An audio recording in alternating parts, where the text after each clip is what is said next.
नमस्कार दोस्तों, welcome to study IQ IAS। मैं चांद कुबा ethics case study practice sessions में आपका स्वागत करता हूं। मुझे उम्मीद है कि हमेशा की तरह आज भी आप इस केस स्टडी प्रैक्टिस सेशन में जुड़ चुके होंगे। आज की जो हमारी एथिक्स की केस स्टडी रहेगी वो एक इंडियन पुलिस सर्विसेज ऑफिसर की लाइफ से जुड़ी हुई है। अक्सर हम देखते हैं कि जब कोई व्यक्ति IPS में भर्ती हो जाता है, यानी कि इंडियन पुलिस सर्विसेज का हिस्सा बन जाता है, तो फर्स्ट एंड फॉरमोस्ट वैल्यू जो उसके जीवन में रहती है वो होती है करेज। लेकिन गोल्डन मीन का जो प्रिंसिपल एरिस्टोटल ने दिया था, जिसके हिसाब से courage is the golden mean, तो कहाँ पे डिफरेंस आ जाता है करेज और रथलेसनेस में और कवर्डाइस में, वो आज हम देखेंगे। और क्या अप्रोच डिफ़िकल्ट सिचुएशंस में एक IPS ऑफिसर की होनी चाहिए, वो भी आज हम देखेंगे। तो चलिए शुरुआत करते हैं। सबसे पहले मैं आपको ये बताना चाहूँगा कि आज का हमारा जो केस स्टडी प्रैक्टिस सेशन रहेगा वो हमेशा की तरह लाइव नहीं होगा। मैं आपको ये वीडियो बनाकर भेज रहा हूँ, आगे से ये सेशन लाइव रहेगा। चलिए शुरुआत करते हैं। सबसे पहले तो मैं आपको बताना चाहता हूँ कि आपको जो भी PPTs होती हैं या PDFs होती हैं, जो भी हमारे केस लॉज होते हैं, जो यहाँ पे हम केस डिस्कस करते हैं, वो सारे के सारे आपको टेलीग्राम के इस चैनल पे मैं प्रोवाइड कर देता हूँ, तो आप इसे ज्वाइन कर सकते हैं। साथ ही में आप मुझे मैसेज करना चाहें, अपने सवाल भेजना चाहें तो इस ऑफिशियल चैनल पर भेज सकते हैं। साथ ही में यहाँ भी आप मुझसे कम्युनिकेट कर सकते हैं। दूसरी बात यह कि अगर आप लीगल अवेयरनेस में विश्वास रखते हैं तो आप स्टडी IQ जुडिशरी का चैनल ज्वाइन कर सकते हैं। और अगर आप UPSC की तैयारी को और बेहतर बनाना चाहते हैं, उसे बल देना चाहते हैं, तो आप हमारा ये 4 सितंबर से जो लाइव बैच शुरू होने वाला है, शाम 6 बजे से लाइव बैच शुरू होने वाला है, उसे आप ज्वाइन कर सकते हैं। करना क्या है, चांद लाइव का ये कोड इस्तेमाल करना है और इस बैच को आपको ज्वाइन करना है। डिस्काउंटेड प्राइस पे आपको ये बैच मिल जाएगा। चलिए, आज की जो हमारी कहानी है, जैसे कि मैंने कहा कि एक ऐसा IPS ऑफिसर जो कि एक LWE यानी कि लेफ्ट विंग एक्सट्रीमिज्म से प्रभावित इलाके, जिसे हम शॉर्ट में नक्सल एरिया बोल देते हैं, ऐसे प्रभावित इलाके में है। एक बहुत ही इंटरेस्टिंग केस स्टडी है। देखते हैं कि आपका इसमें क्या अप्रोच रहने वाला है। चलिए, क्या है केस देख लेते हैं। कहता है जी, you are an IPS officer in the state of Chhattisgarh. आप छत्तीसगढ़ में एक IPS ऑफिसर हो, छत्तीसगढ़ कैडर के। आपको रिसेंटली एक ऐसे डिस्ट्रिक्ट में अपॉइंट किया गया है एज एन SP जो कि नक्सल प्रभावित डिस्ट्रिक्ट है। सो आप वहां पे सुपरिटेंडेंट ऑफ पुलिस बनकर गए हो। ऐसा माना जाता है कि 60% इस एरिया, जो डिस्ट्रिक्ट का एरिया है, 60% इसका वो नक्सल के कब्जे में है, यानी कि नक्सल जो लोग हैं उनके प्रभाव के अंदर आ जाता है, अंतर्गत आ जाता है। Most of the gram panchayats in the district are non-functional as most of the villages are governed by the Janata Council of LWA groups। जो ग्राम पंचायतें हैं इस डिस्ट्रिक्ट में वो मोस्टली नॉन फंक्शनल होती हैं, क्योंकि यहाँ पर ग्राम पंचायतें जो कि सरकार के द्वारा बनाई जाती हैं या सरकार की मदद से बनाई जाती हैं, उनका राज नहीं चलता है। यहाँ पे जो LWE यानी कि नक्सल्स की जो जनता काउंसिल्स होती हैं उनका राज चलता है, वो गाँव में गवर्न करते हैं। डेवलपमेंट प्रोजेक्ट्स भी इस डिस्ट्रिक्ट में ज़्यादा नहीं हो पाते हैं। Reason being are not able to make inroads due to the violent disruptions by the Naxal groups. जो नक्सल ग्रुप्स हैं वो यहाँ पे डेवलपमेंट प्रोजेक्ट्स को भी जो है होने नहीं देते हैं। लास्ट ईयर की बात है कि एक SP जो थे इस डिस्ट्रिक्ट के, जहाँ पे आज आप SP हैं, जो इससे पहले SP थे, उनके वो एक रेड में शहीद हो जाते हैं। उनके साथ 40 और पुलिस और सेंट्रल आर्म्ड पुलिस फोर्सेस के जो जवान थे वो शहीद हो जाते हैं। वो गए थे एक नक्सल मीटिंग को रेड करने के लिए, लेकिन इट वाज अ ट्रैप और उन्हें ही घेर कर वहां पर एम्बुश कर दिया गया। सो ये लास्ट ईयर की घटना बताई गई है। ऐसे में recently general elections were announced in the country. So पूरे देश में जनरल इलेक्शंस की घोषणा कर दी गई। So most of the CAPF personnel from your district were withdrawn for election duty. आपके डिस्ट्रिक्ट से क्योंकि जनरल इलेक्शन होने हैं, तो इलेक्शन ड्यूटी के लिए जो सेंट्रल आर्म्ड पुलिस फोर्सेस जैसे CRPF के जो जवान हैं आपके डिस्ट्रिक्ट के, मोस्टली उन्हें यहाँ से विड्रॉ करके इलेक्शन ड्यूटी में लगा दिया गया है। This was an opportunity for the Naxals to hold the biggest annual meeting which they decided to hold in your district। अब क्योंकि नक्सल प्रभावित एरिया से जो सेंट्रल आर्म्ड पुलिस फोर्सेस के जो जवान हैं उन्हें विड्रॉ कर लिया गया है, तो नक्सल्स को ये एक अपॉर्चुनिटी के रूप में दिखाई दिया। एक ऐसी अपॉर्चुनिटी कि अब क्योंकि ज़्यादा सेंट्रल आर्म्ड पुलिस फोर्सेस के जवान नहीं हैं, पुलिस भी इलेक्शन ड्यूटीज़ में लगी हुई है, तो क्यों ना हम बहुत ही आराम से इस डिस्ट्रिक्ट में जहाँ पे आप पोस्टेड हो वहाँ पर अपनी एनुअल मीटिंग को कर लें, कंडक्ट कर लें। ऐसे में ये भी आपको पता चला, आपको इनपुट मिलता है कि जो भी मेजर नक्सल लीडर्स हैं वो इस एनुअल मीटिंग का हिस्सा बनने वाले हैं।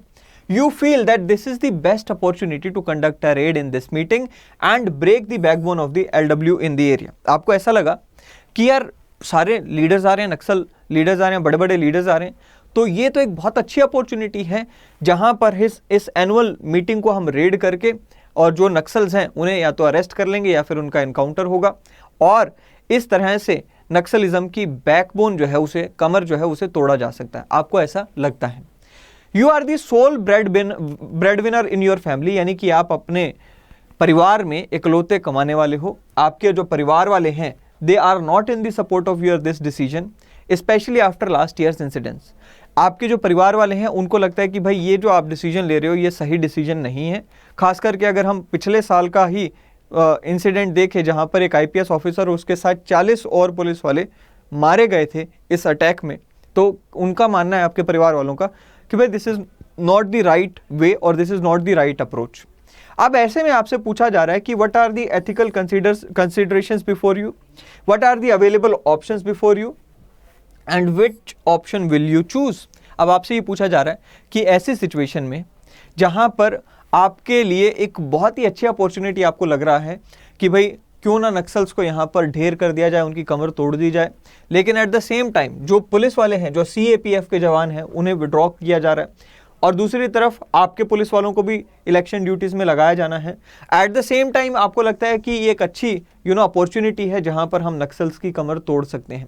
बट इसमें आपको ये भी ध्यान रखना है कि लास्ट ईयर एक एसपी, आपकी जगह पर जो एसपी था, उसके साथ 40 और पुलिस वाले शहीद हुए थे इसी तरह की एक रेड में। तो ऐसे में आपके परिवार की जो चिंता है वो भी यहाँ पर जो है जाहिर कर दिया उन्होंने, और वो भी नेचुरल सी बात है, परिवार चिंता करता है। अब आपको ये पूछा गया है कि भाई आपके यहाँ पे एथिकल कंसिडरेशंस क्या हैं, क्या क्या एथिकल डिलेमा आपके सामने है।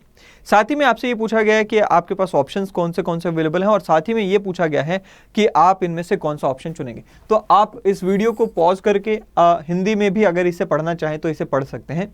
अब आगे बढ़ते हैं और सबसे पहले बात कर लेते हैं स्टेक होल्डर्स की। देखिए स्टेक होल्डर्स तो आप लोगों ने आइडेंटिफाई कर ही लिए होंगे इस केस स्टडी को पढ़ते हुए, एंड इसमें सिंपल से हैं स्टेक होल्डर कौन कौन है। सबसे पहले तो आप खुद हो, आपका परिवार हो, और उसके अलावा आपकी जो पुलिस पर्सोनल टीम है जो कि आपके साथ इस रेड का हिस्सा बनने वाली है वो एक स्टेक होल्डर है। उन लोगों का भी जो परिवार है, जो टीम के जो लोग हैं, सदस्य हैं, उनका जो परिवार है वो भी एक स्टेक होल्डर है। नक्सल ग्रुप एक स्टेक होल्डर है, जो आपके एरिया के लोग हैं वो एक स्टेक होल्डर है, और सबसे बड़ा जो एक और स्टेक होल्डर निकल कर आता है वो है आपकी सरकार, state government and central government, और जो एडमिनिस्ट्रेटिव अपरेटस है वो सारे इसमें स्टेक होल्डर माने जाएंगे। ये था हमारा पहला पार्ट। दूसरा है एथिकल डिलेमास। अब मैं आपसे पूछना चाहता हूं कि इस केस में एथिकल डिलेमास क्या है। अच्छा रहेगा कि अगर आप वीडियो को यहीं पॉज करके और एथिकल डिलेमा पहले अपने पेन पेपर से लिख लें अपने सामने, एंड उसके बाद हम आगे बढ़ें। मैंने कुछ एक एथिकल डिलेमास यहाँ लिस्ट किए हैं, मुझे उम्मीद है कि आप इससे ज़्यादा एथिकल डिलेमास ढूंढ पाएंगे और उन्हें अपने आंसर में लिख पाएंगे। सबसे पहला जो एथिकल डिलेमा मुझे इसमें समझ आया वो था devotion towards my duty and duty towards my family. सबसे पहला जो एथिकल डिलेमा था कि भाई मेरी ड्यूटी है टुवर्ड्स माय फैमिली ऑल्सो, लेकिन जब मैंने सर्विस में गया और मैंने सर्विस की ओथ ली, यहाँ पे कसम खाई सर्विस के लिए, शपथ ली, तो मेरी डिवोशन टुवर्ड्स माय सर्विस भी यहाँ पर मेरी एक कंसिडरेशन, इनफैक्ट सबसे बड़ी कंसिडरेशन होनी है। दूसरा क्या है, interest of the people versus life of my personnel. एक तरफ मेरे जो जवान हैं, पुलिस के जवान हैं, उनकी ज़िंदगी का सवाल है, दूसरी तरफ मेरे जो एरिया के लोग हैं, जो जनता है हमारी, उनका इंटरेस्ट यहाँ पर स्टेक पे है। तो इनमें से मैं क्या चूज़ करता हूँ, वो एक एथिकल डिलेमा हो गया। Safety of the police versus long term safety of the nation. एक तरफ मैं अपने जवानों की सेफ्टी एंड सिक्योरिटी की चिंता करूं कि यार अगर मैं इन्हें लीड करता हूं और बाय चांस एम्बुश हो गया, हम मारे गए, तो इनका क्या होगा। दूसरी तरफ अगर मैं नक्सल प्रभावित एरिया में जो नक्सल लीडर्स हैं उन्हीं को मार दूं या उन्हीं को पकड़ लूं, जो कि एक अच्छी अपॉर्चुनिटी मेरे सामने है, तो ये एक बहुत ही बड़ा माइलस्टोन साबित हो सकता है देश की सुरक्षा में। Safety of my personnel versus safety of my nation, ये एक एथिकल डिलेमा आ गया। करेज वर्सेस कोवर्डिस, यानी कि मैं यहाँ पर करेज दिखा सकता हूँ, कोवर्डिस दिखा सकता हूँ। यहाँ पर वर्सेस रथलेसनेस भी आप लिख सकते हो, रूथलेसनेस भी आप लिख सकते हो। जो यहाँ पर बात की थी किसने, यहाँ पर एरिस्टोटल ने कहा था कि भाई गोल्डन मीन इज करेज। एक तरफ कोवर्डिस आ गया, एक तरफ रुथलेसनेस आ गया, करेज बीच में गोल्डन मीन है। सो ये सारे के सारे एथिकल डिलेमास मुझे समझ आए। आई होप कि आपने ये यहाँ पे जो है आइडेंटिफाई किए होंगे, इससे भी बेहतर आपने इनफैक्ट किए होंगे आइडेंटिफाई। सो पहला ऑप्शन क्या है? नेचुरल सी बात है, आप लोगों ने यहाँ पे पहला ऑप्शन डिसाइड कर लिया होगा कि पहला ऑप्शन ये है कि भाई हम अपने परिवार की बात मान लें और रेड ना करें, है ना। सो पहला ऑप्शन तो यही बनता है कि भाई रेड ना करें, है ना। हम अपने परिवार का जो कंसर्न है, मैं अपने परिवार का कंसर्न समझते हुए रेड करने का जो प्लान है उसे छोड़ दूं। इससे फायदा क्या होगा? मेरा जो जीवन है वो बचेगा, मेरे जो टीम है उनकी जो लाइफ है वो सेफ होगी। दूसरा क्या है? मेरी जो फैमिली है उन्हें कोई ट्रबल नहीं आएगा, क्योंकि अगेन मैं अपने आप को रिस्क पे पुट नहीं कर रहा हूँ, तो मेरी जो फैमिली है वो यहाँ पर चिंता में नहीं जाएगी, और मेरा जो परिवार है उनकी इमोशनल और फाइनेंशियल जो सिक्योरिटी है वो इंश्योर हो पाएगी। ये इसके मेरिट्स हैं। डीमेरिट्स क्या है? कि भाई मैं करेज जो मेरे में होना चाहिए था, जो क्वालिटी ऑफ करेज जो होनी चाहिए थी वो मैं नहीं दिखा रहा हूँ। यहाँ पर मैं कोवर्डिस की तरफ जा रहा हूँ। Against the oath that I took while getting into the service, जो मैंने शपथ ली थी कि भाई मैं अपने प्राणों की भी जो यहाँ पे परवाह नहीं करूंगा और अपने देश की सेवा करूंगा, उससे मैं भाग रहा हूं। और तीसरा क्या है? Self guilt for not fulfilling my moral duty. Moral duty भी है, मेरी एक मॉरल ड्यूटी बनती है मेरे देश की तरफ, मेरे देश के लोगों की तरफ, मैं उससे भाग रहा हूं। और सबसे बड़ी बात क्या है कि मैं ऑप्टिमिज्म नहीं दिखा रहा, मैं पेसिमिज्म दिखा रहा हूं। मैं ये मानकर ही चल रहा हूं कि हम मारे ही जाएंगे। तो यहां पर मैंने क्या किया? मैं एक्सट्रीम कंसिक्वेंस की तरफ चला गया। मैं पेसिमिज्म दिखा रहा हूं, मेरे पार्ट पर ये ठीक नहीं है, मुझे ऑप्टिमिस्टिक होना चाहिए। हो सकता है हम चले जाते तो हम जीत ही जाते, वहां पे उन्हें पकड़ ही लेते। तो मैं यहाँ पे पहले ही ऑप्टिमिस्टिक नहीं रहा, पहले ही पेसिमिस्टिक हो गया। सो ये सारे के सारे इस फर्स्ट जो ऑप्शन है इसके नुकसान है। ऑलराइट, सो ये हिंदी में भी है, आप इसे पढ़िएगा जरूर। सेकेंड ऑप्शन जो होगा वो ये होगा कि मैं अपने परिवार की चिंता ना करूं और चुपचाप अपनी जो छोटी मोटी टीम जो मेरे पास है, क्योंकि मोस्टली जो पुलिस पर्सोनल हैं या जो मोस्टली जो CAPF के लोग हैं, सेंट्रल आर्म्ड पुलिस फोर्सेस से CRPF के लोग जो हैं वो तो इलेक्शन ड्यूटी के लिए चले गए। अब जो मेरी टीम बची है, पुलिस की जो टीम बची है, उन्हें मैं लूं अपने साथ और मैं चला जाऊं, ये सेकंड ऑप्शन बन जाता है। So what is there? Reject the concern of my family and take the limited personnel that I have to the raid. यानी कि जो मेरे पास थोड़े बहुत पुलिस के जवान बचे हैं मैं उन्हें पकड़ूं और उनके साथ ही रेड करने के लिए चला जाऊं, ये सेकंड ऑप्शन बनता है। ऐसे में इसके फायदे क्या होंगे? फायदे तो ये होंगे कि मेरी जो ड्यूटी की तरफ डेडिकेशन है वो मैं दिखा पाऊंगा, no guilt on my conscience, and possible benefit will be of great benefit, I mean you know possibly there will be great benefit to the nation, है ना। सो ये इसके फायदे हैं कि भाई अगर हम छोटी सी टीम ने ही कुछ बड़ा कमाल कर दिया तो फायदा बहुत होगा। नक्सल्स को पकड़ लिया या उन्हें मार दिया तो फायदा तो देश को बहुत होगा। ये तो इसके मेरिट्स बनते हैं। लेकिन डीमेरिट्स इसके अच्छे खासे हैं। क्या है कि भाई मैं अपने देश के साथ साथ अपने परिवार की तरफ भी तो मेरी कोई ड्यूटी बनती होगी। चाहे आप भगवान बुद्ध का नाम लो या किसी और फिलोसोफर का नाम लो, बहुत सारे ऐसे फिलोसोफर्स हैं जो कि मध्यम मार्ग की बात करते हैं, जो मिडिल पाथ की बात करते हैं। ऐसे में कोई ये नहीं कहता है कि अपने परिवार को आपने भूल ही जाना है। सो मुझे एक बैलेंस बनाने की तो ज़रूरत यहाँ पे भी है। और दूसरी सबसे बड़ी बात कि मैं रिस्क में डाल रहा हूँ अपनी टीम को और अपने खुद को भी, एंड मेरी जो टीम के मेंबर्स हैं उनके परिवारों का जो फ्यूचर है वो भी मैं जेपरडाइज कर रहा हूं, उनको भी मैं खतरे में डाल रहा हूं। तीसरी क्या कि ये एक बैलेंस्ड अप्रोच नहीं है।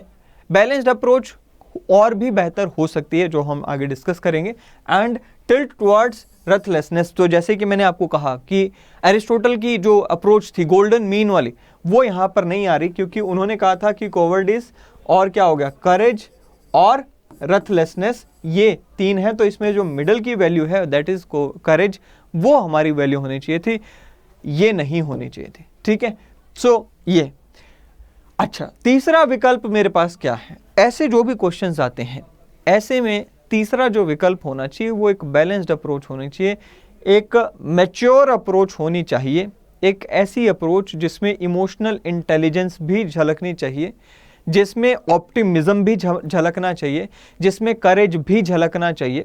सारी वैल्यूज़ जो एक आईपीएस ऑफिसर में होनी चाहिए। एक आईपीएस ऑफिसर को आप देखिएगा कि टफ से टफ सिचुएशन का सामना करना पड़ता है। लोग गालियां दे रहे होते हैं पुलिस को ही, लोग पुलिस को ही मुर्दाबाद के नारे लगा रहे होते हैं, और ऐसे में एक आईपीएस ऑफिसर जाता है और उन्हीं लोगों को शांत करता है, उन्हीं की एनर्जी को चैनलाइज करता है, इमोशंस को चैनलाइज करता है। इसके लिए क्या चाहिए? इसके लिए इमोशनल इंटेलिजेंस चाहिए, एक ability to control your emotions, to manage your emotions and at the same time to understand the emotions of the others and to channelise them. So यहाँ पर आपको अपने इमोशंस को भी चैनलाइज करना है। ऐसा नहीं है कि भाई नक्सल्स हैं, मैं खुद ही जाकर या मेरी छोटी सी टीम जाकर ही हम भावनाओं में बह गए और पता नहीं क्या ही कर देंगे, ऐसा नहीं। और दूसरी सबसे बड़ी बात कि करेज दिखाना है, हमें रथलेस नहीं होना है, करेजियस होना है। सो क्या हमारी अप्रोच है? मैंने कहा जी बैलेंस अप्रोच रहेंगे। फर्स्ट ऑफ ऑल मुझे ये असरटेन करना है कि भाई ये जो रिपोर्ट आ रही हैं कि नक्सल्स की कोई मीटिंग होने वाली है, क्या ये वाकई में सच है या फिर ये कहीं कोई ट्रैप तो नहीं है? इसे कंफर्म करना बहुत ज़रूरी है। आप मूवीज़ में भी देखते हो, है ना, चक्रव्यूह करके, शायद इफ़ यू रिमेंबर वो मूवी भी आई थी, उसमें भी हमने देखा था कि वो इनिशियली दिखाया ही ये था कि एक आईपीएस ऑफिसर जाता है, उसे एम्बुश किया जाता है क्योंकि झूठी इंटेलिजेंस थी। सो सबसे पहले ऐसे जो भी कोई क्वेश्चन आता है तो उसमें आपको ये देखना, या ऐसी सिचुएशन आती है तो उसमें ये देखना होता है कि वाकई में क्या ये सिचुएशन है भी सही या कहीं हमें कोई ट्रैप तो नहीं कर रहा। दूसरा क्या है, अगर इसकी कंफर्मेशन मिल जाती है then I will approach my seniors to seek their seek additional forces and उनसे गाइडेंस भी लेने में कोई हर्ज नहीं है। ऑलराइट, सो अगर ऐसी कंफर्मेशन मिल जाती है कि वाकई में कोई प्रॉब्लमेटिक सिचुएशन है, खतरा है, तो मैं क्या करूँगा, अपने सीनियर्स को अप्रोच करूँगा और उनसे गाइडेंस लूँगा, उनसे सलाह लूँगा, साथ ही में उनसे एडिशनल फोर्सेस भी लूँगा। एट द सेम टाइम मैं सेंट्रल एजेंसीज से भी कोऑर्डिनेट करने की कोशिश करूँगा ताकि मिनिस्ट्री ऑफ होम अफेयर्स की तरफ से भी एडिशनल फोर्सेस भेजी जा सके। अगेन आप देखते हो CAPF, central armed police forces, जिसमें CRPF भी आ गया, जिसमें और भी बाकी जो बॉर्डर गार्डिंग फोर्सेस हैं वो सारी आ जाती हैं। सो ये जो बॉर्डर गार्डिंग फोर्सेस या फिर सेंट्रल आर्म्ड पुलिस फोर्सेस जिनको हम बोल देते हैं, CRPF जिसमें आ जाता है, ये सारी किसके कंट्रोल में है? ये सारी मिनिस्ट्री ऑफ होम अफेयर्स के कंट्रोल में है। तो मेरे को यहाँ पे करना क्या है, मुझे यहाँ पे जो सेंट्रल एजेंसीज हैं, इंटेलिजेंस एजेंसीज हैं, जैसे रॉ हो गया, IB हो गया, इनके साथ भी कोऑर्डिनेट करना चाहिए और उन्हें भी बताना चाहिए कि भाई मेरे सामने ये सिचुएशन आई है। खास करके IB का इसमें अच्छा रोल रहता है। उन्हें मैंने अगर बताया तो वो भी रिकमेंड करेंगे सेंट्रल मिनिस्ट्री को, होम मिनिस्ट्री को, कि भाई यहाँ पर एक ऑपरेशन चलाया जा सकता है at this point of time, जहाँ पर नक्सल्स जो हैं हमें सबसे लीस्ट एक्सपेक्ट करते हैं। हम ऐसे में क्यों ना एक सीक्रेट ऑपरेशन चलाकर उन्हीं नक्सल्स को सरप्राइज अटैक करें। सो बेसिकली सेंट्रल गवर्नमेंट की तरफ से भी सपोर्ट मिलना ज़रूरी है इस केस में। तो आपको यहाँ पर उसका भी एक ऑप्शन लिखना चाहिए कि भाई सेंट्रल गवर्नमेंट से सपोर्ट। अच्छा, आप डायरेक्टली सेंट्रल गवर्नमेंट को तो नहीं लिखोगे, मिनिस्ट्री ऑफ होम अफेयर्स को, क्योंकि वो तो एक प्रोटोकॉल होता है कि आप अपने सीनियर को भेजते हो, फिर सीनियर अपने सीनियर को भेजता है, फिर स्टेट गवर्नमेंट की तरफ से रिपोर्ट जाती है, इस तरह से प्रोटोकॉल फॉलो होता है। सो आप यहाँ पर क्या कर रहे हो, आप इंटेलिजेंस एजेंसीज को रिपोर्ट भेज सकते हो, राइट। सो वो जो रिपोर्ट जा रही है वो उस रिपोर्ट के बेसिस पर वहाँ से रिकमेंडेशन होगी और ऊपर से फिर आएगा कि यार यहाँ पर हमें ऑपरेशन चलाना चाहिए। फिर क्या है, will also take help of local intelligence, local intelligence की मदद लो। ऑलराइट, सो लोकल इंटेलिजेंस से पता करो कि भाई वाकई में सिचुएशन क्या है। और उसके अलावा क्या है, टेक्नोलॉजिकल इंटरवेंशन का इस्तेमाल करो। सारा कुछ आप अपने जवानों के लाइफ पे नहीं रिस्क ले सकते, आपको टेक्नोलॉजिकल इंटरवेंशन का इस्तेमाल करना चाहिए। अगर सामने वाला ट्रैप बिछा सकता है, उससे बेटर ट्रैप बिछाने की सोचो। आप यहाँ पर चाहे वो ड्रोन्स हैं, चाहे और कोई टेक्नोलॉजिकल इंटरवेंशन है, उसका मदद आपको उसकी लेनी चाहिए। और यहाँ पर सर्वेलेंस आपको यहाँ पर कड़ी करनी चाहिए उससे पहले। फिर क्या है, ये सारे आपने प्रिकॉशंस लिए हैं, प्रिकॉशनरी मेजर्स लिए हैं, और उसके बाद आप अपने परिवार से बात करते हो, उनको बताते हो कि भाई जो आपका डर है कि भाई मेरी लाइफ का क्या होगा, मेरे जवानों की लाइफ का क्या होगा, उसके लिए मैंने ये सारे प्रिकॉशनरी मेजर्स लिए हैं और उसके लिए आपको जो है डरने की ज़रूरत नहीं है। अपने परिवार वालों को अभी जो मन में डर है उसे भी आपको यहाँ पे शांत करना होगा। ये तभी एक अच्छी अप्रोच मानी जाएगी। और इसके बाद आप कंक्लूजन लिखोगे। अच्छा, इसके प्रोज एंड कॉन्स क्या है? इसके प्रोज ही प्रोज हैं। क्या है? मेरी courage, dedication to the duty, courage of golden mean, या जो अरिस्टोटल ने कहा था मेरे को कोई गिल्ट नहीं रहेगा, least risk to the family, to my life and to my team's life, and chances of success are higher. तो ये भी एक बहुत बड़ा इसका फ़ायदा है। और इसका नुकसान क्या है कि भाई अभी भी कुछ चांसेस बच जाते हैं जहाँ पर इंटेलिजेंस फेलियर हो सकता है, तो वो एक है। बट अल्टीमेटली अगर हम देखेंगे तो ये तीसरा ऑप्शन एक बहुत ही अच्छा ऑप्शन है, बेटर ऑप्शन है। कंक्लूजन में क्या लिख के आओगे?